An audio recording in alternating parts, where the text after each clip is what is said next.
Bonjour et bienvenue sur TF Toybox, chaîne qui passe en revue les figurines et qui vous informe des nouveautés. Aujourd'hui, bien sûr, un numéro spécial sur la Hasbro Pulse Convention qui vient d'avoir lieu. La Hasbro Pulse Convention présente tous les nouveaux produits Hasbro, la première vague de produits pour l'année prochaine sur la majorité des gammes Star Wars, Marvel et bien sûr Transformers. On a eu droit à la présentation ce vendredi soir des nouveautés, on va les passer en revue en détail. Tout d'abord, la confirmation que la nouvelle gamme va s'appeler Transformers Legacy et sera un mélange de figurines Génération 1, Beast Wars et d'autres univers Transformers qui font partie du multivers. C'est-à-dire qu'on aura le droit par exemple à des figurines de l'univers Transformers Prime des années 2010 et également des hommages à d'autres figurines comme Armada début 2000. Entre autres, puisqu'il y aura bien sûr d'autres reveals, d'autres vagues l'année prochaine. On va commencer par les deux previews, les deux reveals de mercredi dernier. Deux figurines Skids et Prime Bulkhead ont été montrées sur le site d'IGN. Skids est donc la voiture Autobot de la saison 2 Transformers sortie initialement en 1985. Un petit 4x4 à l'ancienne qui se transforme en robot, qui représente à peu près correctement la figurine de l'époque. Il est armé de pistolets qu'il avait en génération 1 et d'une hache transparente, peut-être une partie du nouveau gimmick de la série Legacy. Le 4x4 est plutôt bien peint, beau logo Autobot à l'avant, des rayures rouges comme le Skids original. Les roues avant et roues arrière semblent pas être connectées de la même façon, c'est un petit peu dommage. Et côté robot, j'ai peur qu'il y ait quelques creux au niveau des jambes, et comme un petit peu la figurine Jazz Studio Series, mais le look général reste plutôt bon et correct. C'est donc la première figurine Deluxe dont on a appris l'existence. Il a des points de connexion pour mettre des armures Fossilizer, tout comme Bulkhead, premier Voyager Class présenté dans la gamme Legacy. Bulkhead vient de l'univers Transformers Prime mais aura un mode alternatif totalement différent. Côté robot, on a la tête iconique de Bulkhead, on a donc un véhicule militaire vert, on a l'accessoire massue à la main que l'on pourra également enlever. Il a également un bouclier, un pistolet aussi transparent, un petit peu comme Skids. C'est pour ça que je disais que ça fait partie de la nouvelle gimmick de cette année. Mode alternatif, un camion militaire. Une belle bouille de Bulkhead ici en portrait. On voit sur le côté qu'il y a des points de connexion également et des points de connexion Minicon. Peut-être qu'on va voir quelques Minicon cette année dans la gamme Legacy. À mes yeux, ce Bulkhead a une petite touche d'inspiration quand même de Hound du film The Last Night Age of Extinction. Et à l'époque, on disait que Hound des films s'inspirait de Bulkhead, donc la boucle est bouclée. Avant de continuer, n'oubliez pas le pouce positif si cette vidéo vous plaît. Avant de partir de la vidéo, c'est important pour la visibilité de la chaîne.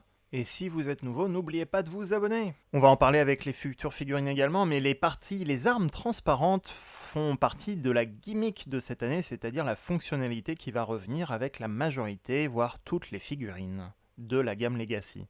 Armes infusées d'énergon, donc représentées par des armes transparentes. On a eu droit à un petit passage sur la présentation de Rise of Beast et la confirmation qu'on aurait des animaux sur le grand écran, dont Optimus Primal, dont la voix est confirmée par Ron Perlman. On a eu droit aux photos qu'on a vues précédemment, les photos publiées sur le compte Twitter du réalisateur du casting véhicule des Transformers en tournage en ce moment, et également la confirmation que Cheetor sera dans le film. Également les premières images du jeu vidéo en réalité augmentée, je crois que c'est bien ça, qui ont été montrées en direct pendant la convention. Des images également de Earth Wars, le jeu vidéo, où les animaux Beast Wars sont également présents. Hasbro ouvre définitivement Transformers à tous les univers et ne parle pas que de Génération 1 à présent. Et une collaboration avec le jeu vidéo Smite aussi, où les Transformers se joignent à des dieux. Là j'avoue, j'ai pas plus de connaissances que ça sur ce jeu vidéo. Vince DiCola nous a également présenté un extrait de sa musique réalisée pour le jeu vidéo Devastation en live entre guillemets sur la convention Hasbro Pulse. L'acteur qui est la voix de Génération 1 Blur dans le film de 86 nous a fait un résumé de War for Cybertron, la trilogie, et nous a dit, toujours avec sa belle voix accélérée de Blur, nous a présenté une introduction de la nouvelle gamme Legacy avant d'enfin avoir les nouvelles images de cette gamme. Je vais d'abord montrer les images du panel et à la fin je rajouterai les images officielles qui ont été publiées depuis. Lors du début du panel Hasbro Legacy, on a le logo et le poster qui présentent déjà quelques personnages, dont Dragstrip, un des Stunticons. Il était dans les rumeurs. Ces annonces promettent un mélange de tous les Transformers, comme on le disait, de toutes les générations, de tous les univers dans une seule gamme cette année 2022. Le poster représente un portail où tous les Transformers vont passer peut-être un Space Bridge temporel ou interuniversel. Les gimmicks fonctionneront entre Core Deluxe Voyager et Leader comme précisé par les organisateurs du panel. Les armes pourront s'assembler. En plus de présenter les jouets qui sortiront cette année, ils vont présenter aussi le jouet original qui a inspiré le personnage. Je n'aurai pas forcément tous les visuels dans la vidéo, mais c'est plutôt chouette de faire cette présentation ainsi, montrer le jouet original, le personnage original et la nouvelle version qu'on aura l'année prochaine. On a vu la figurine Alternator de Skids, mais Skids, annoncé mercredi dernier, était bien présent sur le plateau en mode robot et en mode alternatif. Deuxième figurine présentée, Dragstrip avec sa figurine Génération 1 entre autres et Animated, mais surtout le jouet physique présent également en mode robot et en mode alternatif sur le plateau, avec 2 blasters Dark Energon qui peuvent s'assembler ensemble. Une version qui semble meilleure que la version Combiner Wars d'il y a 4-5 ans. Ou 6-7 ans. RC Transformers Prime est donc la figurine suivante Deluxe Class, une moto qui va se transformer en robot. Le torse semble un peu large, mais elle a bien ces 2 épées, ces 2 lames sur les bras qui seront les armes Energon pour cette figurine. Il semblerait que les versions Transformers Prime soient des versions adaptées à Génération 1 plutôt que des versions totalement fidèles au dessin animé Transformers Prime de l'époque. Et dernière figurine Deluxe de la vague 1 Legacy, l'Insecticon Kickback, qui semble vraiment beaucoup plus fidèle par contre pour lui à la figurine Génération 1. Très fidèle au dessin animé Génération 1 avec 2 épées Energon, Dark Energon qui s'assemblent, qui ressemblent à la version Fall of Cybertron de la figurine Kickback. Bulkhead a été à nouveau représenté également en Voyager Class en montrant les différents jouets Bulkhead des années précédentes, Animated et Transformers Prime, adaptés au look Legacy Universe. Première figurine Leader Class Laser Optimus Prime ou Génération 2 Optimus Prime, la version camion-citerne. Ses armes seront une épée et une hache qui sont ses armes iconiques, hache en Génération 1 et épée pour sa version Génération 2. La remorque peut se convertir en base comme la version Génération 2 également. Elle n'a pas été montrée, mais il a également la matrice du commandement. On a le droit également aux premières images du packaging. Chaque packaging aura un QR code pour avoir la fiche d'identité du personnage. Les packagings sont revus, les leader class sont des boîtes fermées et on a aussi un logo sur la boîte de Dragstrip qui confirme que c'est un personnage de 5, une équipe de 5, les Stunticons, pour certainement former Menasor. Le logo avec QR code rappelle également les fiches d'identité Génération 1 de 1984. Toute la vague 1 a donc été révélée Deluxe Voyager et Leader Class. Il y aura d'autres reveals tout au long de l'année, un peu comme ce qui s'est passé avec Kingdom. Première exclusivité montrée, autant montrer mes propres rushs de Decepticon Covert Agent Ravage et des Decepticon Forever Ravage. C'est une exclusivité disponible à partir de maintenant aux États-Unis. Il était disponible pour nous petits chanceux français déjà depuis septembre chez Magnatosh. Je vous remets le lien en haut à droite pour la revue si vous voulez la voir. Pour la présentation du Hall of Fame, on a le droit enfin à l'annonce officielle au passage de Tigatron, qui serait personnage du Hall of Fame, mais aussi le Voyager Class Kingdom enfin révélé. Il était temps. Il est déjà disponible d'après eux sur les étagères en magasin aux États-Unis, on imagine, mais en tout cas les précommandes vont enfin s'ouvrir. Inferno est également gagnant visiblement du Hall of Fame, en tout cas il a été présenté pendant la présentation, juste une image 3D. Un signe peut-être pour une future figurine. La présence de l'acteur qui avait fait la voix de Blur n'était pas un hasard entièrement puisqu'il est également nommé dans le Hall of Fame.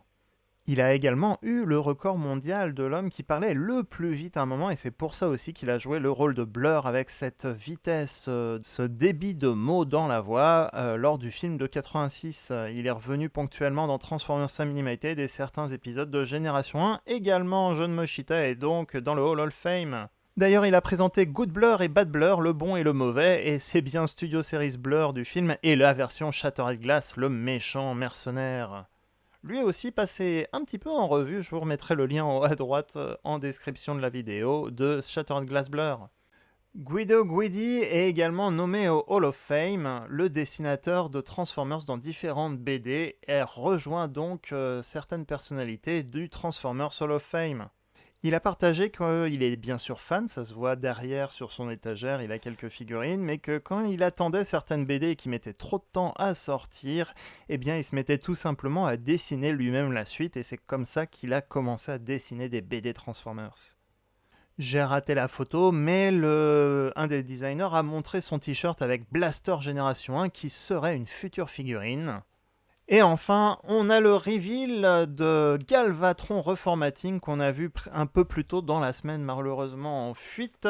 Donc Galvatron Reformatting, un pack avec les accessoires d'Unicron, serait une nouvelle exclusivité Hasbro Pulse. Packaging collector au carton comme on a l'habitude de voir avec les figurines Select, mais il a droit à son propre dessin Galvatron et Unicron en arrière-plan. Et avec, on a le droit à des accessoires et des petits vaisseaux qui représentent donc des personnages et vaisseaux qu'on voit dans le film de 1986, bien sûr qui compléteront le socle et surtout Unicron HasLab. J'avoue, j'ai jamais réussi à mettre la main dessus. Mais vous pouvez avoir les miniatures des petits accessoires pour HasLab Unicron sans le socle. Le socle était lui vendu avec le HasLab Unicron. L'essentiel de ce pack reste quand même le Galvatron en cours de reformatting quand il passe de Megatron à Galvatron. Le nom s'appelle Unicron Companion Pack. Et avec la fin du panel, on a le droit à la diffusion des photos officielles avec un beau poster des 6 premières figurines de la gamme Legacy, Optimus Leader Class, Bulkhead, Voyager Class. Et les 4 Deluxe Skids, Prime RC, Stunticon, Dragstrip et l'Insecticon Kickback, un seul Voyager, un seul Leader et pas de Core Class, ça veut dire qu'il y aura une autre annonce plus tard. On n'a pas vu également de Studio Series, ça veut dire qu'il y aura d'autres annonces plus tard. Sans surprise, génération 2 Optimus Prime, Laser Optimus Prime est très proche de l'original, mais avec les technologies modernes. On a des lance-missiles sur les épaules, on a l'épée Energon qui s'assemble avec la hache. Pas de sticker ou de logo sur le camion-citerne. Arcee semble avoir une arme drone en plus, une originalité. Le mode moto est également légèrement différent de la source d'inspiration. Dragstrip a l'air sensationnel, une voiture de course à 6 roues comme la voiture Génération 1. La tête est super bien réussie. Oui, je pense que c'est le favori de tout ce que j'ai vu ce soir, avec également Kickback Génération 1, mais à la sauce, entre guillemets, Fall of Cybertron, avec ses armes. Enfin, on s'en doute un peu les deux exclusivités. La première est donc Reformatting Galvatron, on va arrêter d'aller trop vite. Une version transparente et violette transparente avec plein d'accessoires pour aller avec HasLab Unicron. Ou pour vous lamenter si jamais vous n'avez pas pu l'acheter. Et pour nos amis francophones et surtout les Canadiens, on a enfin pour eux le feu vert d'avoir accès au Decepticon Agent Ravage et Micromaster Decepticon Forever Ravage.